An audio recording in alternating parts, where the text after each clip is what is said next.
Depannya gimana Mm-mm. nih bro mengenai market kita selama 1 minggu ini? Kalau misalnya di ISG kan hari ini tutup 0,30-an something ya, dan selama satu Mm-mm, minggu kita mm-mm, itu naik 0,68% kayaknya. Nah kalau Bro Nick sendiri mm-mm. gimana nih melihat 1 minggu ini aja dulu market?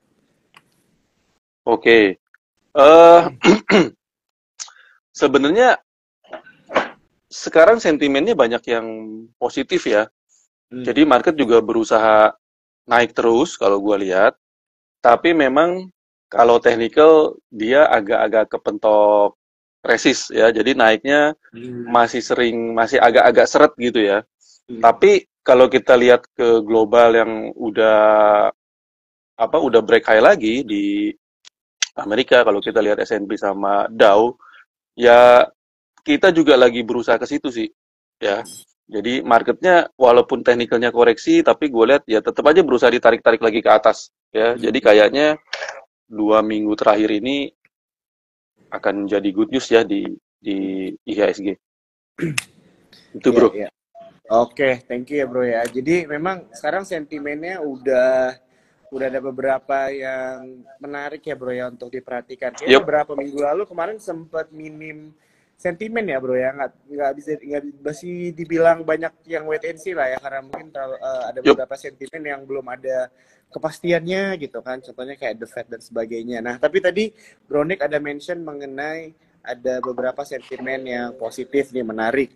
Nah kan untuk malam hari ini begitu kan di TikTok biasanya teman-teman cuan troopers juga ada baru-baru mulai trading sama invest nih bro, gitu kan. Jadi mungkin mereka belum terlalu terbiasa menyaring informasi begitu atau berita yang ada sentimen mana yang harus diikuti dan sebagainya. Kira-kira dari Brownick sendiri ada nggak yang bisa di share nih sama teman cuan troopers, sentimen-sentimen penting aja lah yang menurut Brownick bisa di share jadi teman-teman juga bisa memperhatikan. Oke. Oke, kalau buat akhir tahun sih biasa ya, kita Hmm, berharap ada windrest ya, terutama di sisa ya. 2 minggu ini. Nah, kalau kita ngomongin windrest kan balik lagi ke filosofinya, windrest itu kan usaha dari para fund untuk memoles portfolio reksadananya ya. Jadi kalau kita mau memanfaatkan windrest ya kita juga mesti ngerti dulu saham apa sih yang ada di portofolionya para reksadana itu.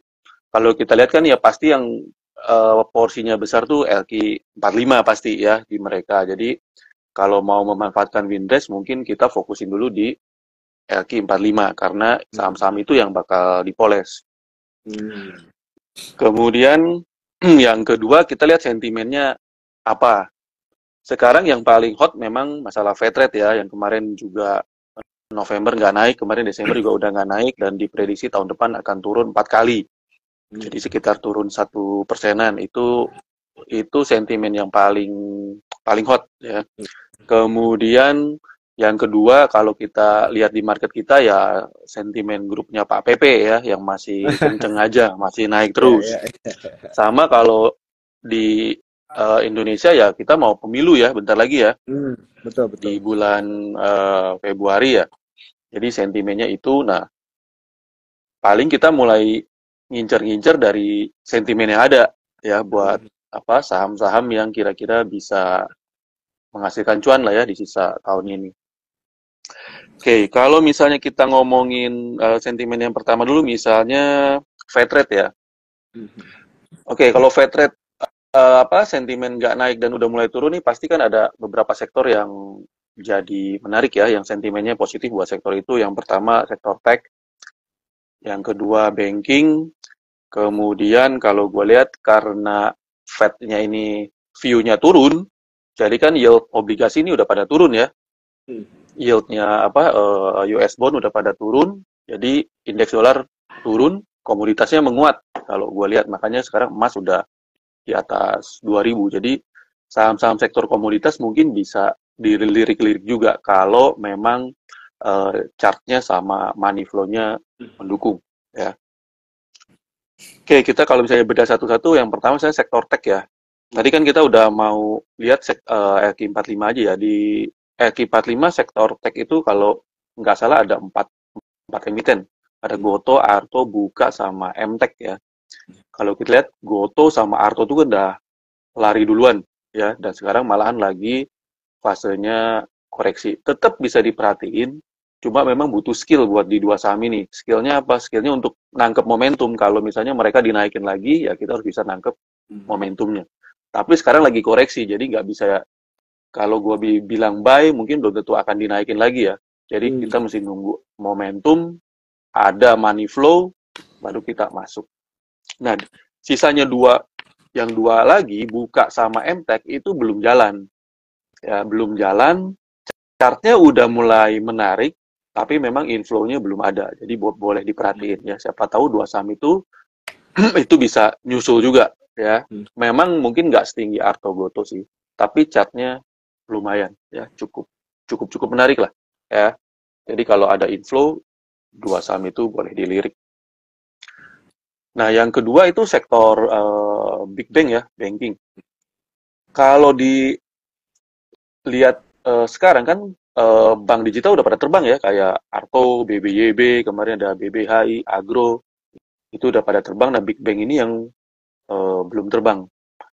Dan chartnya juga menarik. Ya, dan Big Bank ini 1 minggu terakhir ini ada inflow yang cukup gede, terutama di BBCA. BBCA juga chartnya menarik. Jadi salah satu topik gue buat 2 minggu ini kalau Winters itu di BBCA.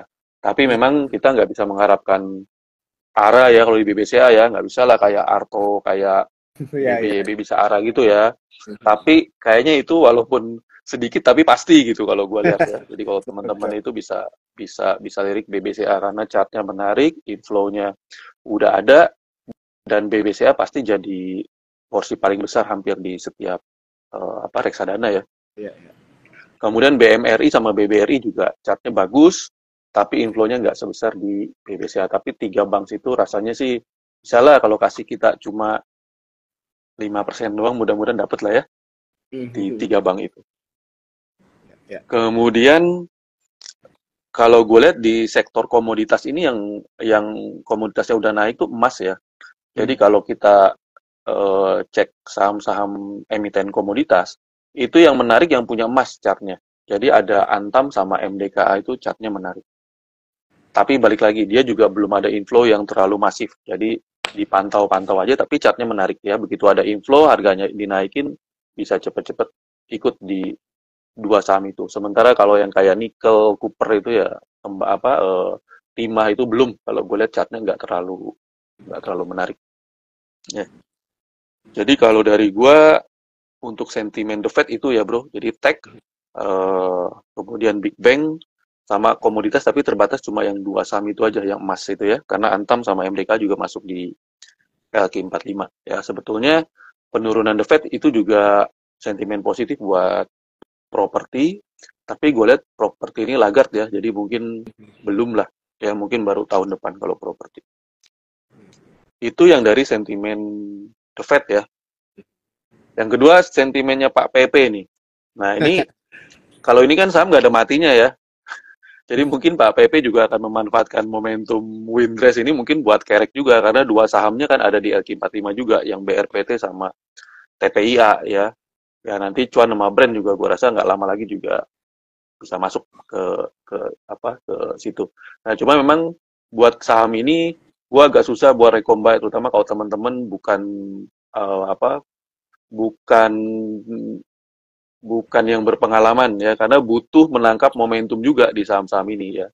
2 saham sih lagi koreksi kalau kita lihat, ada BRPT sama si Brand yang lagi koreksi. Cuan sih masih naik terus, sementara TPIA lagi mendatar. Nah sama TPIA juga kalau bisa nangkep momentum itu juga bisa cuan juga. Jadi trikinya saham PP ini ya kita mesti bisa lihat momentum dan mesti bisa mantau. Jadi ada momentum, ada inflow ya baru masuk. Kalau sembarang masuk, takutnya koreksinya malahan berlanjut. Kemudian yang ketiga, kalau Pilpres ini sebenarnya kan sering dibilang sama para analis, biasanya consumer gitu ya. Tapi kalau gue lihat consumer kayaknya gak terlalu kenceng deh. Justru mungkin saham-saham yang ada kaitannya sama penguasa ya. Kan mereka nih pemilu butuh duit ya. Dan ada beberapa saham yang kalau gue perhatiin setiap kali pemilu itu selalu dinaikin ya. Nah ada beberapa yang bisa dilihat, misalnya yang terkait sama penguasa itu, misalnya ada raja ya, Raja itu kan punya suaminya Mbak Puan ya. Biasanya jadi ladang uang mungkin ya buat pemilu. Raja itu sering kali gue lihat kalau mau pemilu itu naik. Kemudian boleh dilirik juga mungkin saham-sahamnya Sandi Uno. Kemudian sama beberapa lagi penguasa yang lain ya, gue juga nggak hafal. Tapi kalau gue lihat misalnya kayak HT ya, Haritanu, sahamnya semua udah turun terus. Tapi kalau gue lihat sahamnya Haritanu ini mulai sideways ya. Jadi mungkin mungkin juga ada kans. Ya, tapi ya balik lagi, itu kita mesti nunggu momentum ya. Karena kalau momentumnya nggak dapet ya, dia flat-flat aja. Tapi kayak misalnya MNCN, BRPT itu yang biasanya downtrend, turun terus.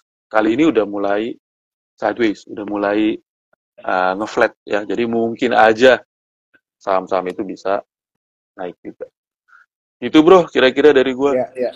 Wah, ini menarik banget, langsung dibahas semua sentimennya dan juga langsung ke saham-saham yang berpotensi ya, menarik banget. Thank you banget ya Bro Nick.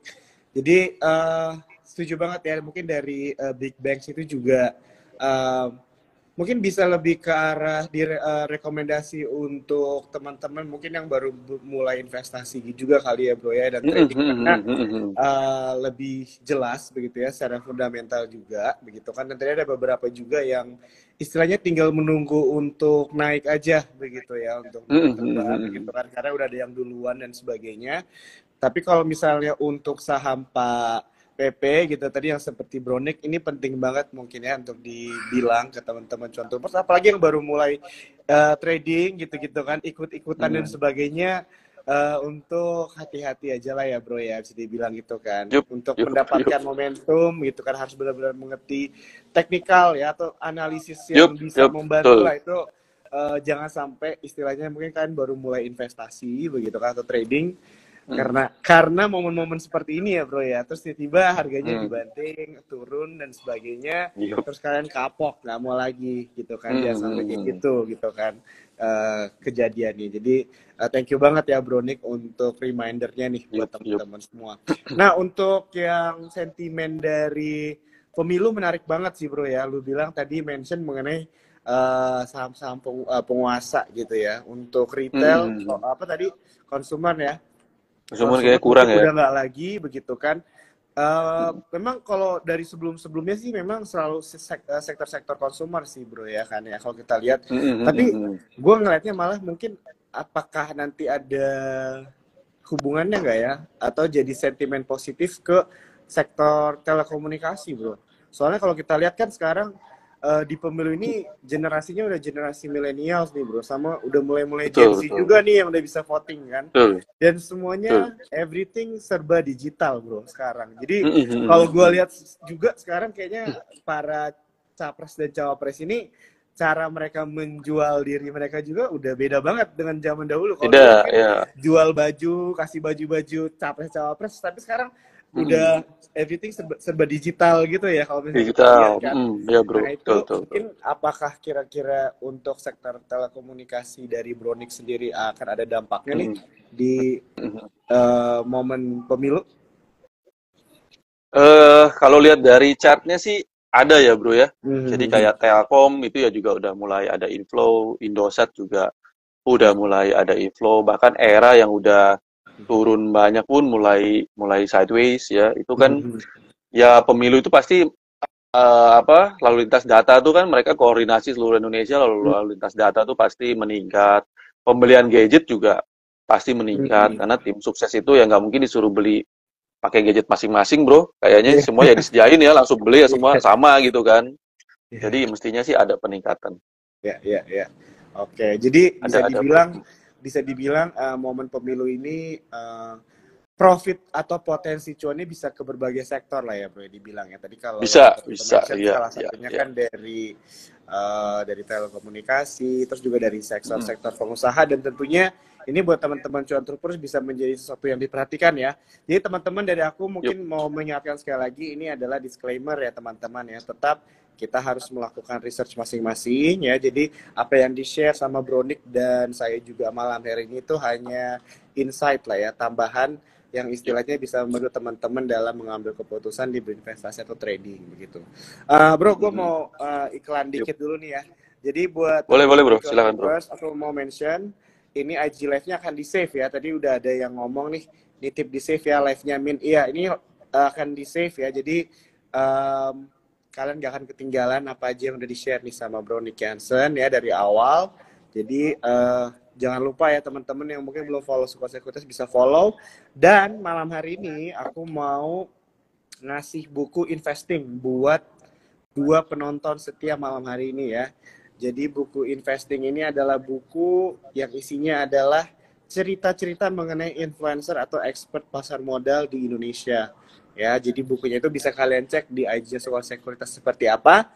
Gampang syaratnya, aku cuma pengen kalian untuk screenshot IG live aku malam hari ini dengan Bro Nick Hansen. Jangan lupa tag Suka Sekuritas dan juga tag IG-nya Bro Nick Hansen ya. Dan di dalam story kalian harus di-mention 1 quotes aja gitu ya, atau apapun lah yang Bro Nick Hansen mention. Yang penting yang bisa menjadi pegangan kalian lah untuk berinvestasi atau trading ke depannya ya. Ini ada nih Aristianto, mau boleh ya, jangan lupa screenshot tag Suka Sekuritas, tag Bro Nick. Habis itu kalian harus ambil salah satu kata ya, atau enggak bisa dibilang quotes lah ya, yang dari Bro Nick Hansen mengenai strategi di pasar modal atau apa yang di-share malam hari ini. Oke, gitu ya. Oke bro, kita lanjut lagi ya Bro Nick ya. Yup.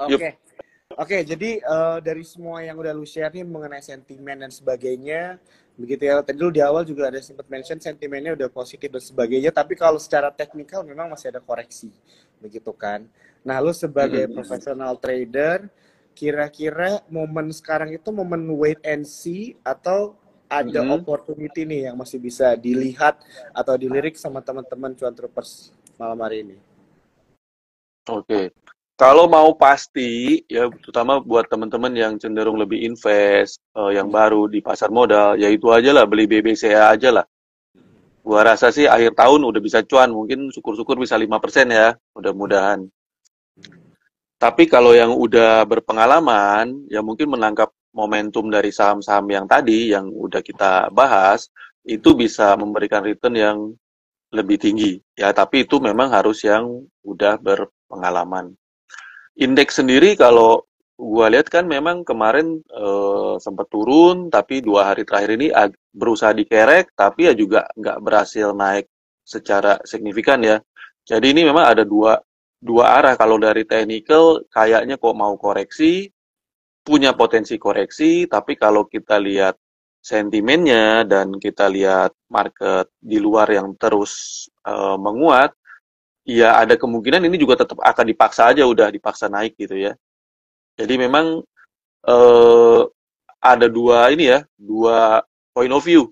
Kalau dari technical punya potensi koreksi, tapi dari regional yang dikerek terus, dan IHSG juga walaupun teknikalnya koreksi, tapi berusaha tetap naik, koreksinya pun juga sering cuma kecil-kecil, gagal bener-bener koreksi, udah naik lagi, gagal bener-bener koreksi, naik lagi. Jadi perlu skill kemampuan menangkap momentum. Jadi di sini gue lihat kalau sekarang sih tunggu dulu, tapi kalau momentumnya muncul, ya udah HK aja langsung. Gitu. Oke. Tapi Wah, kalau ini balik lagi bro, kalau yang newbie tadi BBC aja ya. Nah, ini dia ya.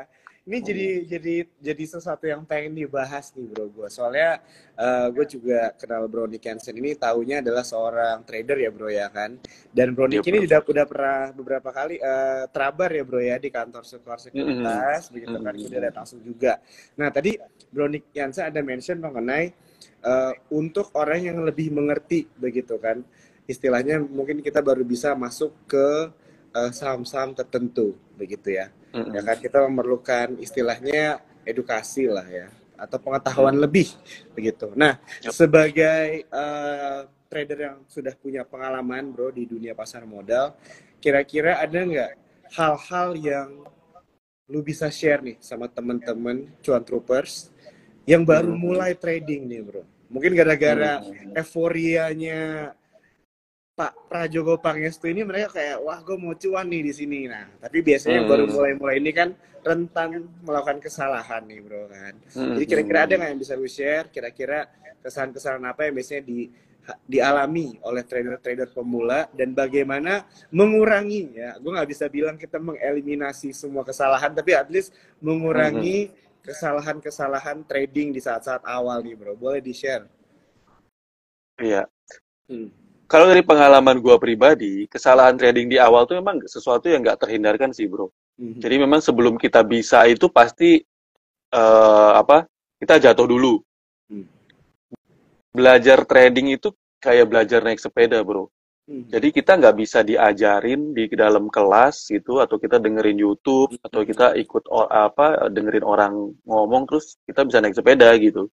Jadi Hmm. trading itu memang butuh butuh pengetahuan dan butuh pengalaman. Nah, pengalaman ini kan butuh waktu. Jadi, gua rasa sih eh apa kalau kita start jadi trader itu pasti kita ngalamin lah yang namanya kepleset, jatuh, cut loss, nyangkut itu sesuatu yang lumrah dan pasti terjadi sih kalau menurut gua ya. Cuma ya memang kita harus harus berproses ya. Jadi jangan habis nyangkut ya terus kita besok nyangkut lagi gitu. Hmm. Kita mesti belajar terus, mesti improve terus dan memang butuh butuh waktu lah. Sama persis kayak kita belajar naik sepeda. Jadi ketika kita pertama naik sepeda kan kita nggak langsung tiba-tiba kita gue langsung bisa lancar Hmm. gitu. Pasti kita jatuh-jatuh dulu. Lama-lama Hmm. mulai bisa mulai dapat aha momennya gitu ya. Dapat Iya. oh gini toh. Nah trading juga sama. Nanti begitu udah dapat aha momen Hmm. kesananya itu ya lebih lebih apa lebih lebih gampang. Tapi memang ya, ya nggak bisa bro, menghindarkan itu sesuatu yang kayaknya memang harus dialami dulu kalau memang belajar trading.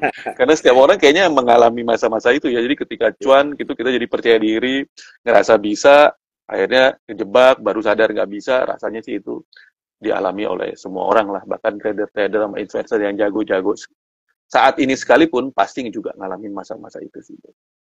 Ya, ya, ya. Betul, betul. Setuju banget ya. Jadi paling cepat itu memang adalah untuk langsung lompat begitu ya, bro. Walaupun tetap teman-teman harus memperhatikan juga kondisi keuangan masing-masing ya, bro ya. Karena memang kan kondisi keuangan orang setiap berbeda-beda begitu kan. Jadi tetap harus diperhatikan juga ya, teman-teman. Tapi memang paling cepat kita belajar itu adalah langsung ya, bro ya, berproses dalam Praktek artian ya.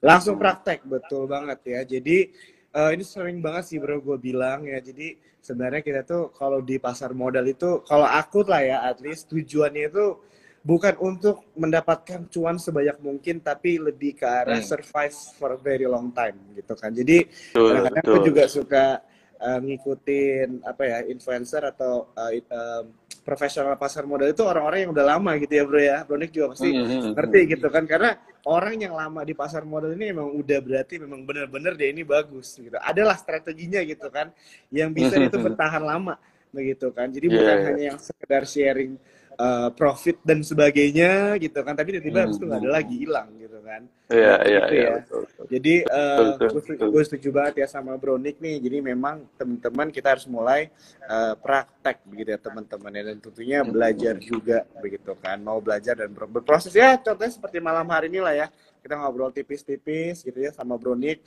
mencari insight begitu kan, dan juga mungkin recap lah ya di minggu ini. Oke, Hmm. mungkin kita sambil lompat-lompat dikit aja nih bro, ada beberapa teman-teman Ya, jual bro. troopers yang mau nanya-nanya tentang saham, boleh kali bro ya dibantu Boleh, boleh, boleh, insight-nya bro, secara boleh. teknikal kali ya. Ini ada yang nanya Mm-mm. tadi, ini aku mau ingetin dulu ya teman-teman jual troopers yang nonton malam hari ini, kalau ada saham yang ditanyakan boleh langsung aja di comment sectionnya, dan jangan lupa tadi ya untuk tag Sukor Sekuritas sama tag IG-nya Bro Nick Jansen, screenshot story-nya nanti dan jangan lupa quotes-nya ya dari Bro Nick, nanti langsung aku akan kasih ya buku, aku pilih 2 buku investing untuk dibagikan. Oke, tadi ada yang nanya PGO bro, gimana nih tanggapannya nih? Penasaran nih. Oke, Ya, PGEO. Kayaknya udah naik banyak ya 2 hari ini ya. Gue juga agak-agak misamin ini. Hmm, oke, gue sambil kasih lihat chat aja kali ya, biar boleh ada bro. Ini gambaran ya buat teman-teman komennya ya. aku turn off dulu ya teman-teman ya, supaya kelihatan. Coba ya, Hmm. bisa nggak ya? Bisa berdiri nggak nih? Ya, kelihatan. Mudah-mudahan kelihatan lah ya, mudah-mudahan ya. Ya. Hmm. Oke, PGEO. PGEO udah naik dia lagi challenge resist ya di daerah ini. Udah agak terlambat kalau masuk, tapi masih punya kans buat naik. Cuma memang udah mulai agak-agak, saat ini break, ya udah mulai agak rawan koreksi sih. Kalau bisa bertahan aja ya, 1-2 hari nggak turun di bawah garis ini, ya mungkin dia punya kans ke area sini ya. Ke area berapa nih? 1450 ya, punya kans. Asal nggak turun dulu ya. Jadi ke sini sih kayaknya bisa, cuman memang skenario-nya ada dua ya. Dia bisa lancar, jos gitu langsung ke sini, atau kadang-kadang digocek dulu. Hmm. Dia begini dulu, nah baru begini. Gitu. Ya, ya. Kira-kira kayak gitu untuk Pegio ya. Kalau misalnya posisinya udah punya barang nih gimana nih, Bro? Posisi Gimana udah keadaan? punya barang tinggal di hold aja, pasang TS ya, nanti TP-nya di Hmm. sekitar sini.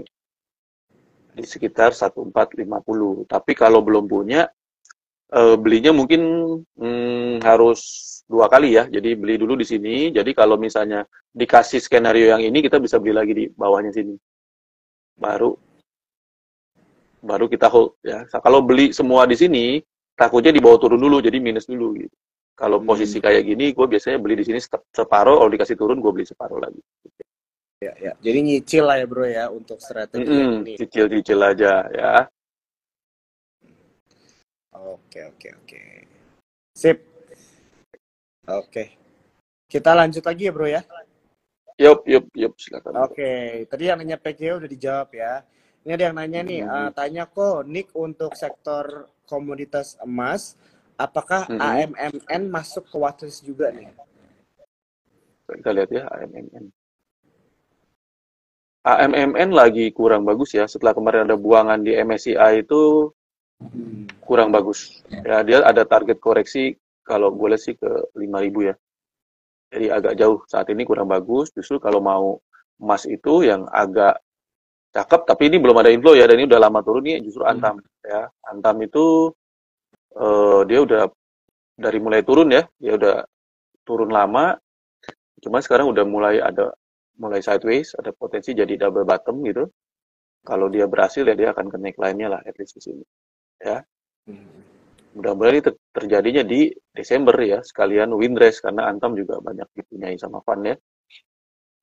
Antam ini yang pertama buat emas daripada AMMN sama MDKA.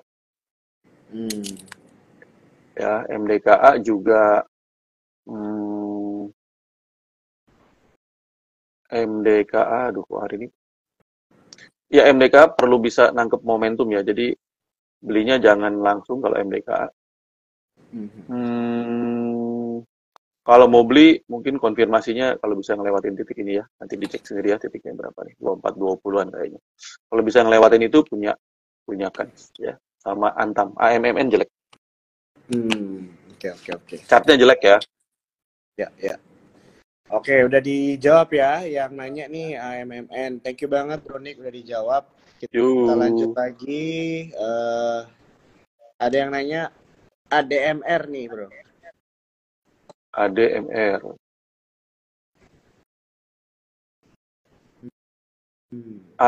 ADMR. Belinya kalau breakout aja. Ya, kalau breakout ini punya kans. Punya kans ke challenge titik tertingginya ya kalau bisa breakout itu. Udah mau all Jadi time high itu. belinya mendingan nunggu breakout aja ya. Kira-kira titiknya itu di 1440. Ya, dikit lagi itu. 1440. Oke, oke. Sebaiknya tunggu Sip. tunggu Oke, breakout kita dulu ya. lanjut lagi. Ada yang nanya Archie nih Bro. Gimana nih kira-kira? Katanya ada kaitannya sama harga gold bagus dan ada isu katanya mau diakuisisi nih. Kalau secara teknikal gimana nih? Kita lihat. Kemarin kayaknya udah dibantah ya soal arti ini ya. Hmm, ini ya jangka pendek sih koreksi dulu ya. Hmm, oke ini ada sedikit divergen ya di stokastiknya, targetnya ada target target terdekatnya di sini, target jauhnya di sini. Jadi jangka pendek mungkin turun-turun dulu ya. Tapi ya ini kalau ada momentum ke atas ya boleh ikut ya. Tapi untuk jangka pendek sih kayaknya koreksi dulu ya. Ada dua titik yang harus yang punya potensi dia untuk nyampe ke situ ya. Yang pertama adalah 404, yang kedua adalah 372. Jadi kalau nanti udah nyampe ke situ dilihat dia bisa mantul atau enggak ya. Tapi bagusnya sih dia mantul di sini ya. Kalau sampai ke sini sih udah kurang bagus. Nanti lihat aja di area 400-an itu dia bisa mantul nggak. Kalau dia bisa mantul lumayan menarik. Tinggal ditunggu inflow-nya aja ya. Kalau inflow-nya gede ya ikut. Jadi Tapi jangka pendek potensi 400 dulu ya. menarik, potensi profitnya lebih menarik itu kalau sebenarnya timeline-nya ditarik lebih panjang lah ya bro ya untuk ini ya. Untuk yang shortnya tadi nunggu 2 titik dulu tadi lu mention ya. Oke. Siap. Oke, kita lanjut lagi. Ada yang nanya agro bro sama BBYB deh tadi kan sempat lo mention, mungkin secara teknikal bisa share sedikit kalau kira-kira gimana nih kalau sekarang, apakah oke masuk atau mungkin nunggu lagi? Oke, agro tuh sebenarnya masih ada potensi jalan wave 5-nya ya. Mudah-mudahan di Windrest ini ya bisa nyampe ke situ. Sekitar targetnya 412-an. Cuma memang sektor ini, bank digital itu kan sebenarnya leadernya Arto ya. Jadi Arto ini kan udah beberapa hari tersendat ya sejak Goto kemarin itu diguyur itu, Arto juga ikut-ikutan tersendat. Jadi bank-bank yang lain yang mengacu ke Arto juga agak-agak mandek ya, termasuk BBYB. Tapi ini ada potensi, cuman ya balik lagi. Ini mesti bisa nangkep momentum gitu, karena ini bisa sekonyong-konyong tiba-tiba naiknya. Jadi begitu dia naik ada momentum ya baru masuk. Kalau enggak ya jangan ya. Gitu. Oke. Tapi ini punya potensi agro itu ya buat naik lagi. Nah, ini perlu pengalaman menangkap momentum sama ngelihat titik-titik konfirmasinya di mana yang bisa di buy ya. Kalau mau aman ya sebenarnya nunggu breakout aja ya. Di atas ini, cuman ya itu ruginya dia agak-agak ketinggian ya. Itu bisa lah nyampe sini. Nyampe 412 kalau bisa break yang ini. Sekarang ini kan lagi nyamping. Biasanya ini lagi koreksi, tapi karena volumenya turun, ya dia masih ada potensi untuk naik lagi. Apalagi ini memang wave 5-nya belum jadi ya, agro itu. Jadi kalau saran gua, agro itu punya potensi. Cuma di level ini belinya harus cicil. Gitu. Nanti kalau breakout baru ditimpukin di sisa duitnya. Kalau sekarang cicil dulu ya, karena ini koreksinya mungkin bisa berhari-hari dan mungkin bisa turun dulu sebelum dia naik. Tapi ini punya potensi juga. Agro punya potensi. Ya. Oke. BBYB juga sama, punya potensi juga. Ini kalau dari targetnya gua sih, target personal ya, gua nggak tahu juga bisa capai atau enggak. Itu mungkin bisa nyampe ke 530-an. Tadi udah hit 500 tapi merah, tapi sebenarnya volume buangan hari ini nggak terlalu besar ya. Cuma nanti balik ke candle merahnya ini ya. Candle merahnya ini akan jadi konfirmasi. Jadi kalau candle merah kan range-nya di sini ya. Candle merah yang hari ini high-nya di 505, low-nya di 470. Jadi kalau dia turun di bawah 470 udah kurang bagus. Ya. Kurang bagus. Kalau dia nggak jatuh di bawah 470, apalagi kalau malah naik ke atas 505, ya punya kans. Ya. Cuma BBYB ini udah naik banyak, jadi ini nggak bisa buat investor ya. Buat trader-trader yang baru, ini agak-agak tricky ya.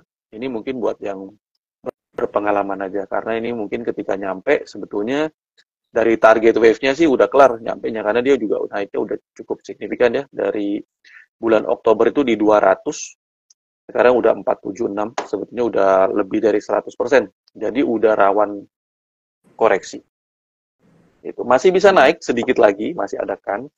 Cuma udah rawan koreksi. Jadi gua nggak menyarankan kalau buat yang baru terjun di saham ya, tapi buat yang berpengalaman ini boleh dilirik-lirik. Masih ada potensi naik dikit lagi.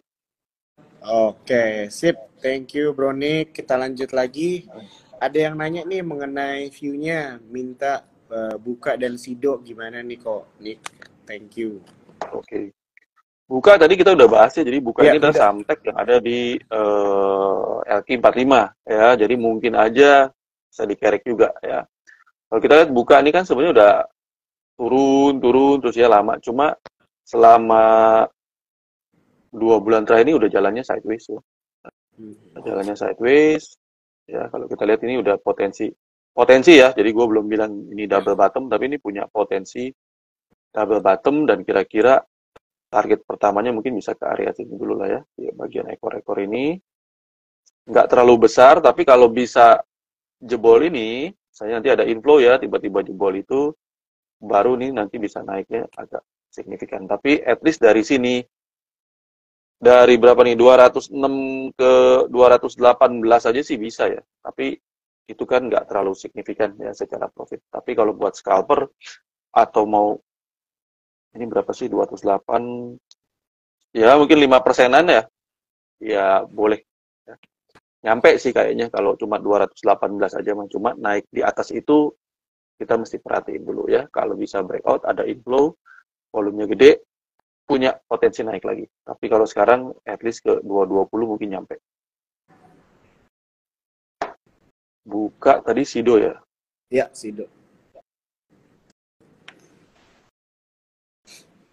Sido hmm, Turun terus, Bro ya, sido ya. oke. Turun terus, tapi ini udah berhasil naik ya dengan diikuti volume. Ini sebenarnya tinggal nunggu. Paling enak sih kalau yang gini ya, mendingan belinya di atas aja sekalian ya, pas breakout di sini di 575 ya. Kalau naik di atas 575 aja lah baru buy ya, karena kenapa, kalau di bawah sini memang harganya murah, tapi seringkali ini koreksinya belum kelar ya. Jadi misalnya kalau ini turun gini ya, ini ada beberapa skenario bisa koreksinya flag begini ya. Jadi kalau beli di sini kadang dikasih koreksi begini. Jadi ini turun dulu ke sini ya, dikasih koreksi flag baru naik. Jadi kalau beli di posisi ini kadang harus siap dibawa ke 500, atau memang koreksinya juga bisa juga yang tipenya flat ya. Jadi bisa kayak gini juga. Jadi ini naik dulu ke atas, terus turun lagi sejajar, terus baru naik. Jadi kalau nggak mau kena gocek-gocek, ya nggak mau ribet, itu belinya di atas sekalian nanti. Gitu. Kalau break 575 baru buy. Kalau di daerah sini bisa gocek kanan kiri dulu sebelum naik. Ya. Jadi nah, itu pilihan. Kalau mau belinya murah sekarang, tapi harus siap kalau dia dibawa turun dulu. Kalau mau lebih pasti, ya nanti aja. Oke. Itu ya, Bro Sido ya. Ya, udah menjawab banget nih ya untuk yang nanya sido ya. Jadi untuk lebih safe-nya mungkin nunggu breakout dulu ya teman-teman ya. Oke, kita lanjut lagi nih bro. Ada yang nanya mungkin nggak harus selalu mengenai eh, saham begitu ya. Tadi ada yang nanya nih bro. Lebih enak trading yang uptrend atau cari bottom reversal kok katanya nanya nih. What do you Oh, think? kalau itu tergantung tipe. Jadi nggak ada benar, nggak ada salah. Dua-duanya bisa menghasilkan cuan. Tinggal tergantung kita tipe yang mana. Kalau kita tipenya agresif, ya biasanya lebih cocok breakout di atas ya. Tapi kalau kita yang konservatif, yang cari kalau stop loss-nya kecil gitu, ya bagusan yang di bawah. Jadi itu nggak ada benar, nggak ada salah. Tergantung karakter kitanya kayak apa. Kan trading itu yang penting nyaman. Jadi kalau kita nyaman dengan HK di atas, ya boleh. Tapi kalau kita nyamannya pungut-pungut di bawah, ya boleh-boleh juga. Ya, nggak ada benar, nggak ada salah. Yang penting dapat cuan gitu. Nah, ini dia. Oke. Thank you ya Bro, ini udah dijawab. Tadi ini yang nanya Yuk. juga udah dijawab ya, jelas banget. Jadi tidak ada benar atau salah. Itu balik lagi ke karakter dan psikologi kita masing-masing ya teman-teman. Mm-mm. Ya. Mm-mm. Oke, ada yang nanya, Medco gimana nih Bro? Medco. Medco, oh chat lagi, oke, sorry. Ya. MEDC, Medco. coba kita lihat.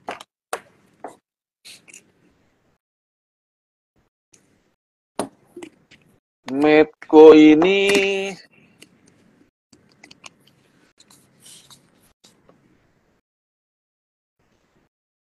ya bisa kesini dulu deh 1250 ya.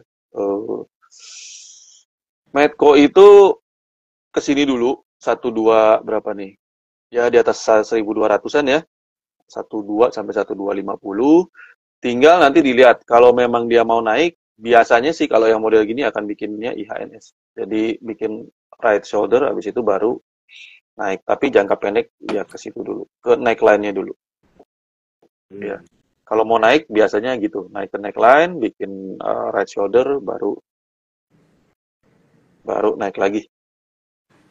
Oke. Kalau sekarang targetnya deket-deket ini dulu ya, 1200-an sampai 12 berapa nih? 35 ya, kira-kira gitu. Oke. Jadi kalau punya di hold, kalau belum ya boleh dibayar cicil-cicil ya. Masih ada potensi sekitar berapa tuh? 6-7%-an. Oke. Sip. Thank you ya Bruni. Kita lanjut lagi nih. Yuk, Ada yang yuk. nanya BRPT sama Aces bagaimana trennya? Terima kasih. Oke, BRPT sebetulnya masih uptrend, tapi sekarang lagi koreksi ya. Jadi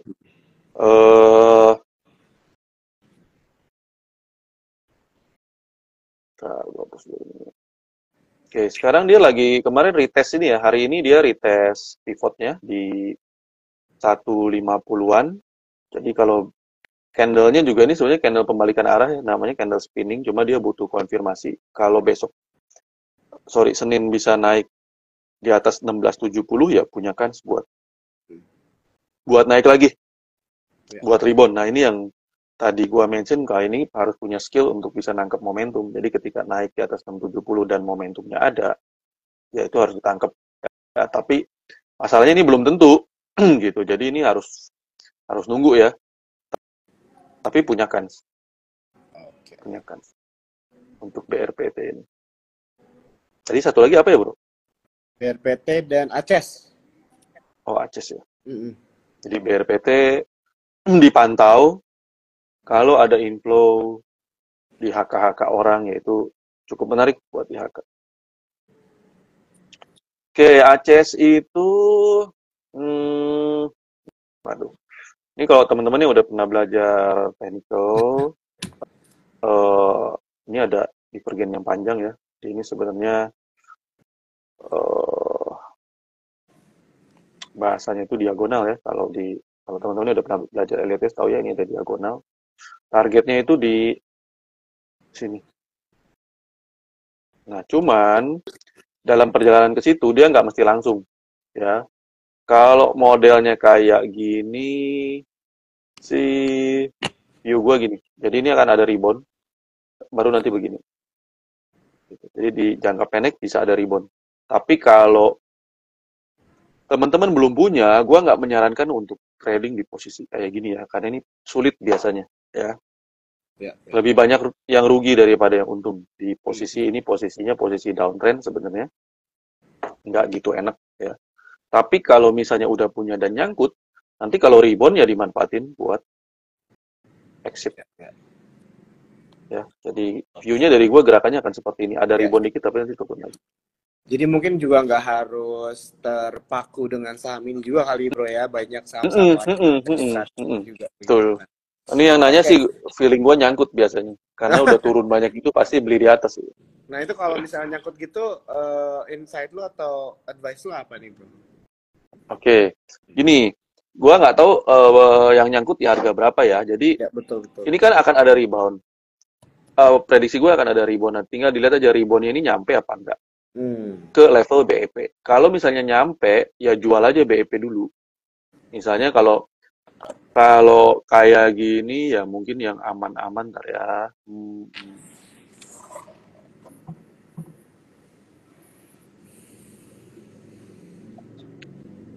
Ya, mungkin rebound 750 tuh bisa nyampe, sampai 770 tuh bisa nyampe. Ya, punya potensi nyampe. Apalagi kalau di Windrest, karena akses ini juga masuk saham LQ45 ya. Rasanya fun juga ada lah saham ini. Kalau ini kena Windrest, bisa naik sampai 750, 770. Kalau harga kita udah BEP sih, saran gue mending dijual aja. Ya. Tapi kalau misalnya belum BEP, ya pas ada inflow ada naik, ini di average dulu. Biar nanti average kita di 750 sampai 770 supaya kita buang di sana. Kalau duitnya nggak ada, nggak bisa average, gimana? Ya udah paling nanti naik 750, 770 cut loss di sana. Gitu. Karena kalau nggak takutnya dibawa dalam lagi. Tapi kalau misalnya mau hold, ya nggak apa-apa. Paling nanti average-nya di sini lebih enak ya, di harga 600-an gitu. Oke, sip. Thank you banget Bro Nick untuk pertanyaan saham-sahamnya. Kita udah jam 9.30 nih, pas banget. Oke. Aku mau ingetin buat teman-teman semua ya, yang malam hari ini udah join. Ini IG live-nya di save ya. Jadi tadi ada beberapa. Ini selalu banyak pertanyaan nih kalau sama Bro Nick ya yang live. Jadi pasti banyak banget teman-teman yang mau bertanya-tanya. Tadi ada beberapa pertanyaan yang ditanyakan itu yang sama ya teman-teman ya. Jadi good newsnya IG Live ini di save, jadi kalian bisa nonton lagi dari awal begitu kan. Dan tentunya kalau masih mau nanya-nanya lagi bisa langsung aja follow IG-nya Bro Nick Jansen kali ya. Langsung aja gangguin Bro Nick Jansen-nya langsung di IG-nya sendiri kali. Oke, mungkin itu aja dari aku. Teman-teman jangan lupa untuk tag Sukor Sekuritas ya, screenshot IG Live ini, tag Sukor, tag IG-nya Bro Nick, dan kalian bikin quotes yang kalian dapat dari malam hari ini yang tentunya bisa menjadi bekal kalian untuk berinvestasi atau trading ke depannya. Oke, Bro Nick, thank you banget ya waktunya sekali lagi. Thank you bro, sama-sama bro. Thank you. Semoga kita ketemu lagi di event-event selanjutnya ya bro ya. Sip. Selamat malam. Sip. Thank you ya bro, thank you. Sama-sama. Malam guys.